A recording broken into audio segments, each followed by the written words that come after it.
فلسطین کے حوالے سے آپ کا جو موقف ہے میں جاننا چاہتا ہوں. اگر اس کے بدلے میں ساری مسلم دنیا کو اسرائیل کو تسلیم بھی کرنا پڑتا ہے تو کوئی گھاٹے کا سودا نہیں ہے, کم از کم وہاں پہ سکون آ جائے گا. امریکہ ان کو عام حالت میں بھی $40 ارب ہر سال کا بجٹ دیتا ہے, اس ایک جنگ کے لیے $100 ارب انہوں نے دے دیا, اور جدید اسلحہ ہے ان کے پاس. یہ صرف آپ لوگوں کو ایک جذباتی طور پہ کہیں کہ جی اللہ تعالیٰ آپ کی مدد کرے گا, اللہ تعالیٰ نے معاملات کو اسباب کے ساتھ جوڑا ہے. قرآن میں بھی ہے کہ آپ نے اسباب کو ساتھ لے کے جانا ہے. ان کے پاس ٹیکنالوجی اس وقت لیٹسٹ ہے, ہمارے پاس F-16 وہ بھی کچھ بیچ میں ضائع ہو گئے, اور ان کے بھی ہمارے پاس پورے پرزے بھی نہیں ہیں, وہ ہم اس کی اوور ہالنگ کے لیے بھی ڈیپینڈنٹ ہے امریکہ کے اوپر. ٹھیک ہے, چند ایک تو بیچ میں سے تباہ بھی ہو چکے ہیں, چند ایک رہ گئے ہیں. ان کے پاس F-35 ہے, میں اس کو کہتا ہوں 16 دونی 32 3 جمع کرو 35, اور وہ F-35 جو ہے نا اس کو رن وے کی بھی ضرورت نہیں, وہ ایسے اڑتا ہے اور ایسے لینڈ کرتا ہے. السلام علیکم ورحمۃ اللہ وبرکاتہ. جی ناظرین, امید ہے کہ آپ تمام دوست خیریت سے ہوں گے.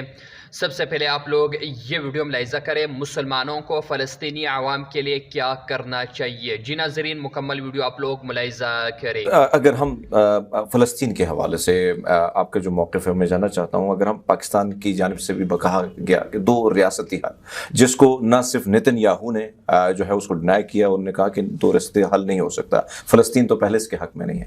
آپ اس 2 ریاستی حل کو کیسے دیکھتے ہیں؟ پہلے تو یہ کلیئر کر لیں کہ یہ جو 2 ریاستی حل ہے نا, اس کے ساتھ بانی پاکستان محمد علی جناح تو ایگری نہیں کرتے تھے. ٹھیک ہے, لیکن گراؤنڈ ریئلٹی یہ ہے کہ مسلمانوں کی بقا اس وقت اسی میں ہے کہ کسی طریقے سے 2 ریاستی حل ہو جائے, کیونکہ وہ پاور میں آ چکے ہیں. پاور میں آنے والے لوگ اپنی پاور کو شیئر نہیں کرتے, یہ کہتے ہیں وہ ناانصافی پر مبنی تھا. بھائی ناانصافی پر مبنی کیا, انہوں نے تو قبضہ کر لیا ہوا تھا. گریٹ برٹن جنگ جیت چکا تھا, امریکہ جنگ جیت چکا تھا, وہ تو 100% بھی ہم سے ملک لے لیتا, تب بھی ہم کچھ نہیں کر سکتے تھے. یہ تو بڑی مہربانی ہے کہ UN میں یہ سارا معاملہ ہوا, اور چلیں 55-45 کی بنیاد پہ ہی طے ہو گیا.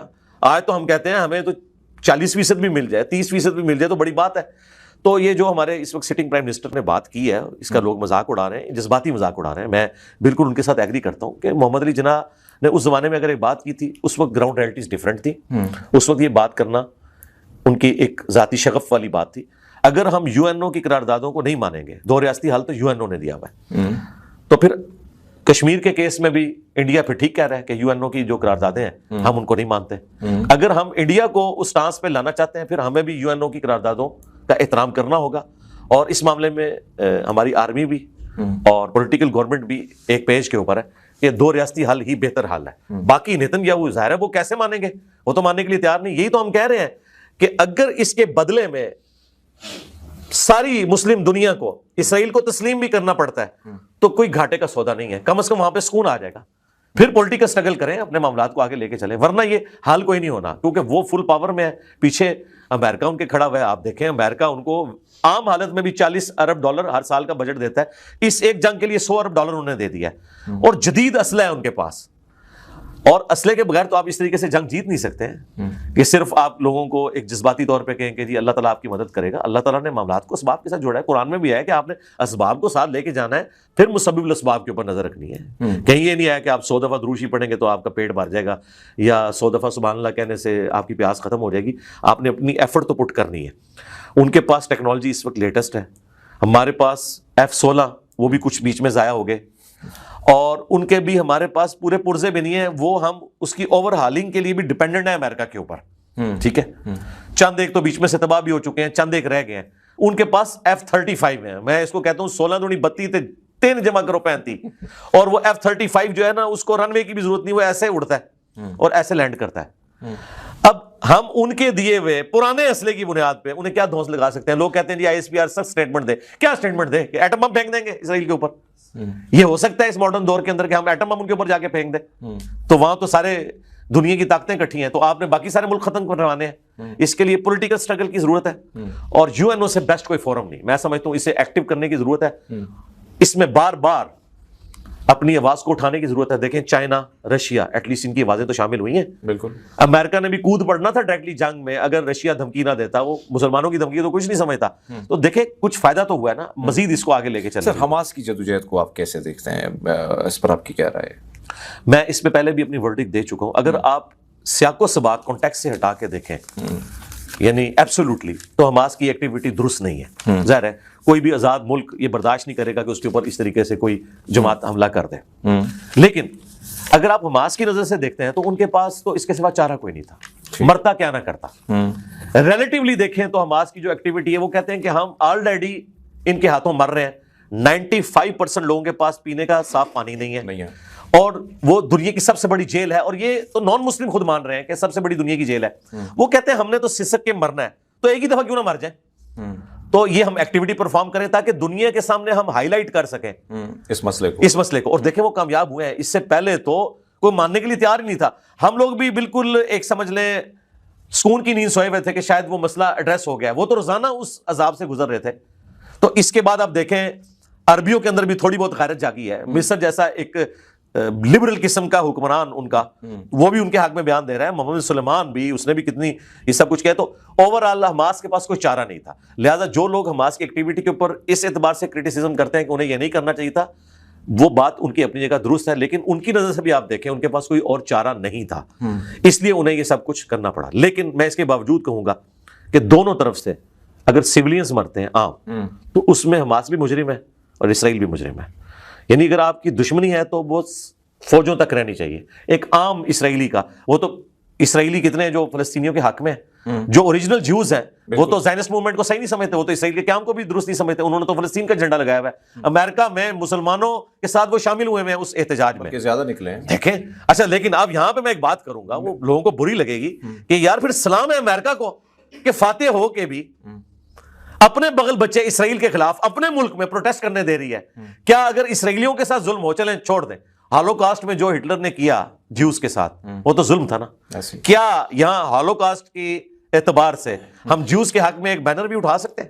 میں بات کرتا ہوں تو لوگ کہتے ہیں جی صاحب یہودیوں کی جائے۔ اسی کے ساتھ ایڈ کیجئے گا کہ اگر ہم دیکھیں جتنے بھی ممالک ہیں پاکستان میں، تو مجھے یاد ہے کہ میں اس وقت حماس کے حوالے سے، یعنی ایک ریلی تھی فلسطین کی، میں اس میں تقریر کر رہا تھا اور ٹکر میرے پاس ہے کہ اسلام آباد پولیس نے حلہ بول دیے جمعیت اسلامی کے کیمپوں پر۔ ہاں یہ بھی لیکن اگر ہم بات کریں غیر مسلم ممالک کی، حالانکہ ہم نے دیکھا کہ ان کی دوستیاں بھی ہیں، قربتیں بھی ہیں ان کے حکمرانوں کی، لیکن عوام وہاں کی نکلی ہے، جیوش نکلے، کرسچن نکلے، سکھ نکلے، ہندو نکلے۔ ابھی نائجیریا میں جو ہوا کرسمس ڈے پر 160 بستیاں 160 کرسچن کو زندہ جلایا گیا۔ آپ نہیں سمجھتے کہ مسلمانوں کو بھی تھوڑا بہت جب غیر مسلم پہ مشکل وقت آتا ہے تو تھوڑا بہت احتجاج ہونے چاہیے؟ احتجاج تھوڑا بہت بھی بہت زیادہ ہونے چاہیے۔ اور یہ جو آپ نے پاکستان میں بات کی ہے نا، جماعت اسلامی کے ساتھ جو کریک ڈاؤن والا معاملہ ہوا، یہی تو چیز بتا رہی ہے کہ پاکستان میں جو ہے وہ ڈکٹیٹرشپ ہے، یہاں پہ ڈیموکریسی ہے ہی نہیں ہے۔ یورپ امریکہ میں ڈیموکریسی ہے، اس وجہ سے وہ سب کچھ کر لیتے ہیں۔ وہاں پہ بھی اگر ڈکٹیٹرشپ ہوتی نا تو بیسک ہیومن رائٹس وہاں لوگوں کو نہ ملتے۔ یہ انہوں نے صدیوں کی محنت کے بعد یہ چیز اچیو کی ہے، ایک دن میں نہیں ہوئی ہے۔ لیکن ہمارے ساتھ تو وہ ہمارا تو ٹی ناٹ ہی نہیں سٹارٹ ہوا۔ جس دن ہم اس طرف بڑھیں گے تو یہاں تو ایک بڑا ڈیسیژن کرتا ہے کہ یار چک دو انہوں، وہ بھلے وہ یہ آرڈر دینے کے بعد تہجد کے 2 نفل پڑھ رہا ہو، اسے کوئی غرض نہیں مسلمانوں کے ساتھ کیا ہو رہا ہے۔ حکمرانی میں، پالیٹکس میں یہ دنیا دار ہیں، ویسے اپنے مذہب میں یہ کہیں گے جی جان بھی قربان ہے۔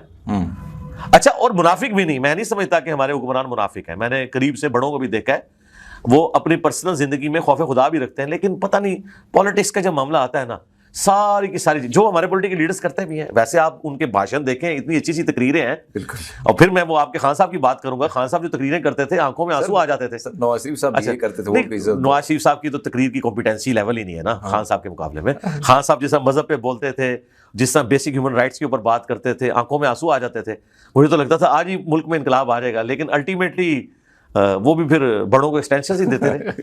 سر آخری کوشچن ہے میرا، اور کچھ نام جو مذہبی جماعتوں کو لیڈ کرتے ہیں ان کے حوالے سے آپ نے ایک جملہ بولنا ہے۔ مولانا فضل الرحمان صاحب کے حوالے سے آپ کیا کہتے ہیں؟ مولانا فضل الرحمان صاحب کو جو اللہ تعالیٰ نے گفتگو کا ملکہ دیا ہے نا جی، وہ میں نے اور کسی مذہبی جماعت کے لیڈر میں نہیں دیکھا، ایون پولیٹیکل جماعت کے لیڈر میں بھی انہیں گفتگو کا ڈھنگ آتا ہے، پریسائز گفتگو کرتے ہیں، بہت اچھی گفتگو کرتے ہیں۔ سراج الحق صاحب، سراج الحق صاحب کی شرافت کو سلام ہے جی، اور وہ اصول کے لیے کھڑے ہوئے ہیں۔ دیکھیں وہ پی ٹی آئی کے ساتھ رہے لیکن ہیپی اینڈنگ کے ساتھ ایک دوسرے سے جدا ہوئے۔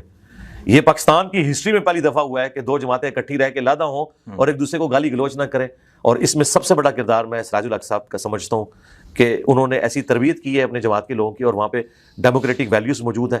شریف النفس انسان ہے جی سراج الحق صاحب۔ حافظ سعد رضوی صاحب کے حوالے سے سعد رضوی صاحب کو دیکھ کے تو اب لگتا ہے کہ یہ نعمت ہے اس نیشن کے لیے۔ خادم رضوی صاحب تو کسی کے کہنے میں نہیں تھے اور وہ جذبات میں بہت آگے چلے گئے تھے۔ سعد رضوی صاحب کو ہمارے بڑے گھر والوں نے جو دنیا کی آسائشیں اور یہ سب کچھ دکھائی ہیں، تو ان کا وہ ڈنگ نکل گیا ماشاءاللہ، میٹھے میٹھے بن گیا وہ. ڈاکٹر طاہر القادری صاحب کے حوالے سے ڈاکٹر طاہر القادری صاحب نے تو سیاست چھوڑ دی ہے، اور میرا خیال ہے یہ بہت پہلے انہیں ڈیسیژن کر لینا چاہیے تھا.